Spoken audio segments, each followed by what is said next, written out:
ভিডিওটা কেউ ধাক্কা দিবেন না বা কেউ ভিডিওটা কেটে কেটে দেখবেন না। পুরোটা দেখার সবার কাছে রিকোয়েস্ট থাকলো। তো আজকে আমি একটা রান্নার রেসিপি শেয়ার করব।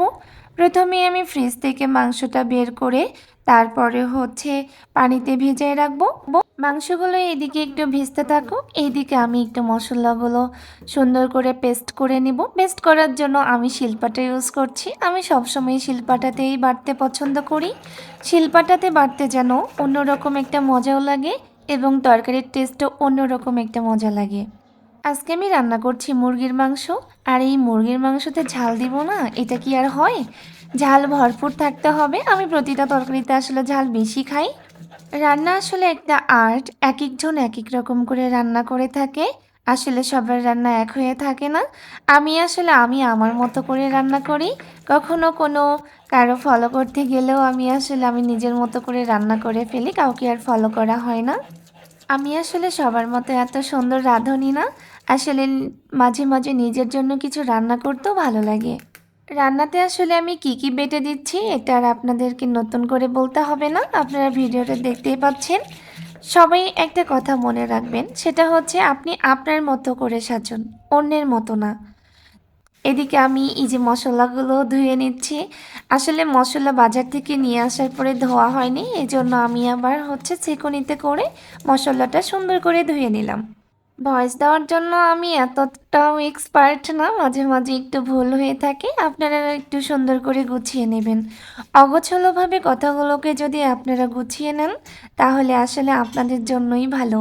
এদিকে আমার পেঁয়াজ কাটা সেই সব মশলাগুলো সুন্দর করে পেস্ট করাও শেষ হয়েছে।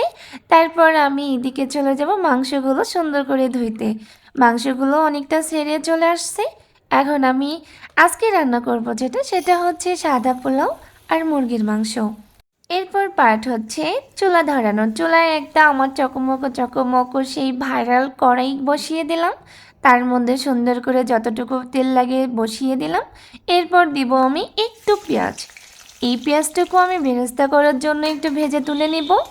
পেঁয়াজ বেরেস্তা হইতে হইতে সুন্দর করে আমি একটু গানও বলতেছিলাম পাশে পাশে। তুমি রে চঙ্গারাইয়া, তুমি রে চঙ্গারাইয়া।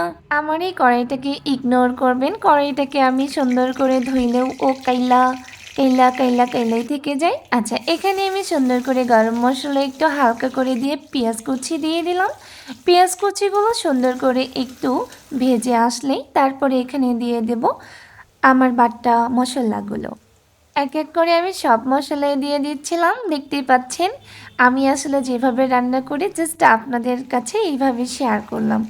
পেঁয়াজের মশলাগুলো বাটা হয়ে গেলে তারপরে আমি এখানে দিয়ে দেব ম্যারিনেট করা সেই মাংসগুলো। ম্যারিনেট করার সময় আপনাদেরকে দেখানো হয়নি, এটা ক্যামেরার বাইরে করা হয়েছিল।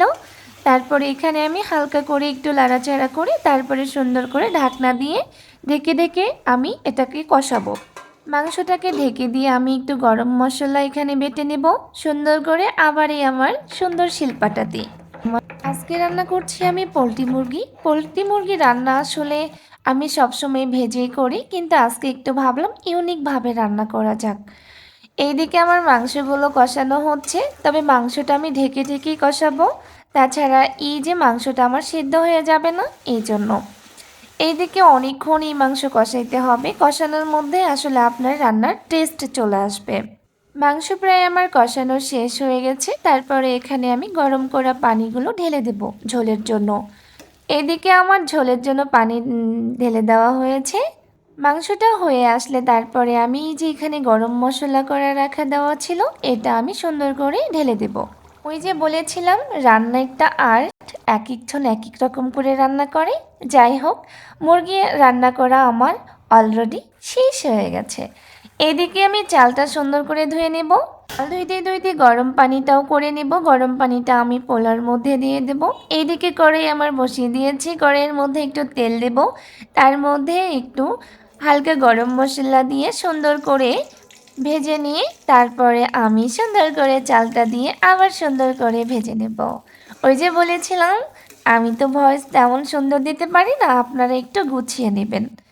এইদিকে আমি একটু বাটা মশলাও রেখেছিলাম। আমি যেভাবে পোলাও রান্না করি আসলে জাস্ট সেইভাবেই শেয়ার করলাম।